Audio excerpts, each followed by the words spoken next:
Hey people, we'll just like to give you guys an update on the smoke here where I am. You can't even see behind that house. That's how bad it is.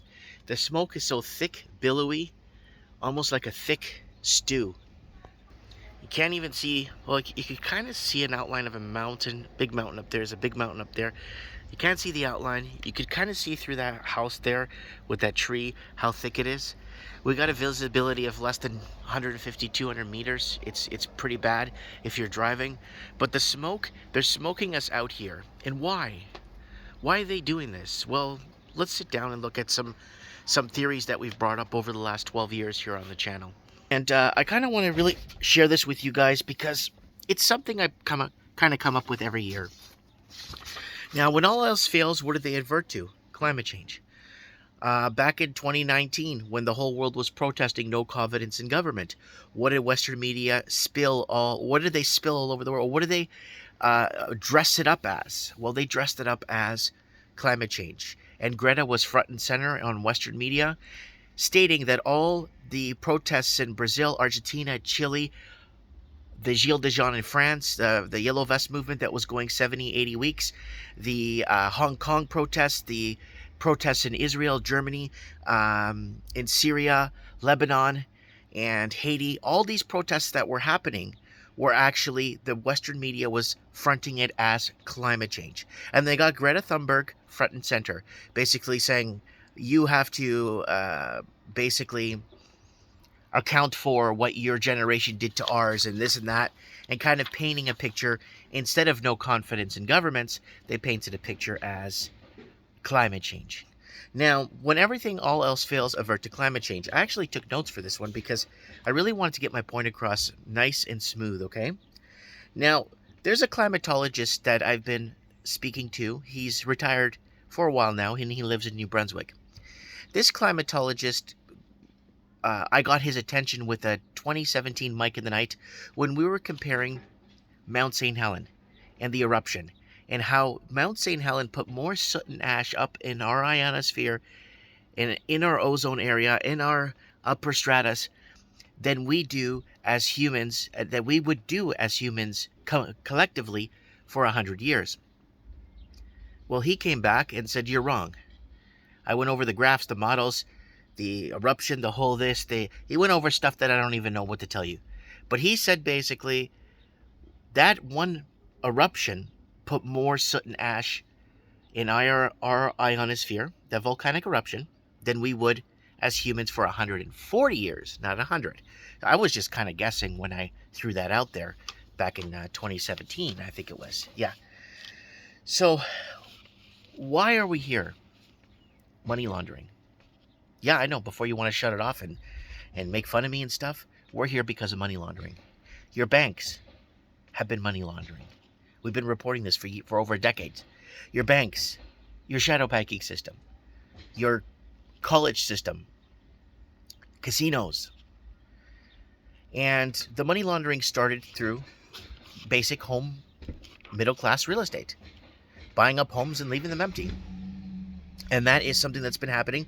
Everything's money laundering. The war in Ukraine is money laundering. The whole FTX, whatever that was, is money. Everything is money laundering. Everything around you. The reason why you're paying so much for a mortgage today is because of artificial shortages created by money launderers, pushing the price up on paper, right? And they were reluctant to raise rates for a long time to get first-time home buyers on the market to compete with money launderers, so that when they default, guess what? They lose everything, right? That the money launderers won't default. It's the people that bought in and believed in their governments, in their banking system, in their media. It's all money laundering. Mainstream media, money laundering. It's all money illegal funds being slushed around. Now, so no accountability avert to climate change. So that goes to Mike in the Night, Mount St. Helens, man versus nature. So the fires and the smoke this year. So this is what our climatologist friend, after looking at graphs from the beginning of spring, when we were getting forest fires in northern Ontario, while there was still snow on the ground, and it was thawing in parts of the country, we were blasted with organized arson, and arson all across the country. And they were really moving this fast, and they were really trying to push this climate agenda. Why? Because the last 2 years, if you took the juice, you're in trouble. You better start looking at getting tests done. Because now, not back in 2018, 2019, when they started to close everything, or basically people started to protest no confidence in government, governments knew that people were catching on, right? And in 2016, we were already predicting climate lockdowns, because that's how bad they were going to put the situation, or they're going to force the situation into making people believe, right? Okay, fine, whatever. So then nobody believed in the whole climate thing. So people started protesting in 2019. And then what happened? They had to pull the trigger on the pandemic, just as we predicted on the show 7 times, that they will pull the trigger on the pandemic. They painted themselves in the economic corner. Money laundering is rampant, and it's destroyed middle class lives, and it was an economic takeover of the middle class in Canada, America, Australia, New Zealand, the UK. All over, we've been covering. Search across our channel, type in your country name, type in Ireland. You'll be shocked at what we've been covering pre-COVID. You'd be shocked at what we've been covering in Australia pre-COVID. You'd be shocked when you see what happened in the blue states of America, and that's why we call it Amerifornia. So our climatologist friend came back with a very interesting result, and I want to share this with you. So according to him, from when this fire started in early spring of 2023 to where we are right now with the smoke and fires in BC, in Canada alone, Canada has produced and emitted or exhausted enough soot and ash, okay, that us humans as a whole around the world would collectively do in 3.6 years. According to his model, which was banned because when you're going against climate change, and this climatologist got banned because he went against the narrative back in the early 90s into the late 90s, right? And he was banned. His family was belittled. He lost his job. He lost everything because he went against the global warming model in the 1990s, right? So these fires have produced 3 years, 6 months of emissions just in Canada than we would collectively as a whole on the planet in 3.6 years collectively. So just 6 months of fires. See how fast that man-made arson, how much damage it could actually do? And they really want to screw around with us. They really want to punish us. All this stuff they've been spraying over us for all these years sits on trees, sits on tree leaves, sits on dry wood, open plains, orchards, fruit orchards, and stuff like that. All this stuff that they spray over sits there and waits dormant. Just like they put thermite in the paint. When offices had to get redone, they put a little bit of thermite in the paint and mixed it in. And people did not know that thermite was being painted on their office walls. And that's why things were burning like a cauldron of fire in the ground for a long time. Anyways, so soot and ash, 3 years, 6 months worth of damage that we've done just in Canada alone with the arson fires. Now, let's go take a little recap. If you're still watching, thank you. But let's take a little recap on how this all got where we are today. So back in the late 1800s, so 1870, 1880, they were in New England. They were trying to pass a Methane Protection Act where they wanted to charge, basically they wanted to charge farmers for head of cattle and head of horse. And that was the Methane Protection Act. And there's still remnants of flyers of it, or like little work write-ups of it you could find.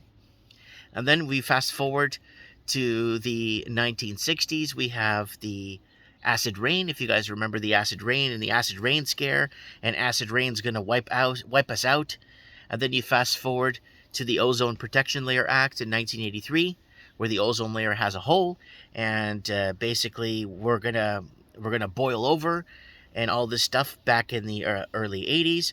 And then after things calmed down a bit, when that got debunked, and then it became global warming, or it was the great freeze in 88, 89, 90, 91 was the great freeze, that this big arctic blast is going to come and freeze us over, right?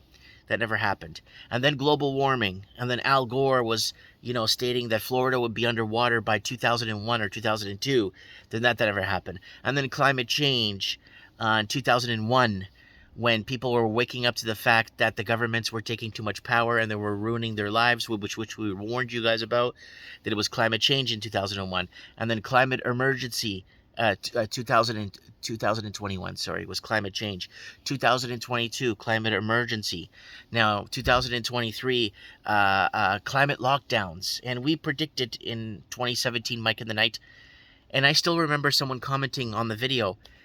I just watched it. So they watched the video a month or 2 months ago, and they commented and they said, I just watched this video today for the first time, and you were predicting. I would actually believe that this video was made last night, because you're predicting climate lockdowns, climate change. You were debunking governments and that whole Mount St. Helen thing. And this is where we're at right now. We're at the point right now where governments are gonna fully go out and start murdering us in 2024. And I've been calling government sanctioned murder in 2024 for a while now, because governments have lost grip. Governments don't know what to do anymore, so they're hurting us. They're destroying our nature. They're destroying our wilderness. They are smoking us out, and they're smoking us out good. Can't even see that thing over there. That I can usually see that mill over there. I can usually see these mountains. Now the sun's starting to, can't see it, but the sun's starting to come out, and it's starting to cut through some of this smoke here. But this is what's happening, folks. This is why they're putting us in this position, right? Governments for too long have been deregulating the banking system, and for too long have been sending people down this primrose path of happiness and glory, but realistically they've been destroying us. And this is something, it's very blatant to see what is going on here. And I wish everybody well. I wish everybody prosperity and happiness in these times. Spend time with your family, love one another. It's not your fault this is happening, because they want to eliminate us because we are the carbon. No, it's not our fault that this is happening. It's their fault for mismanagement and allocation of funds and money laundering and all the garbage. Anyways, guys, the Borealis comes in view at 5:52. Mike Martin's here. I have spoken.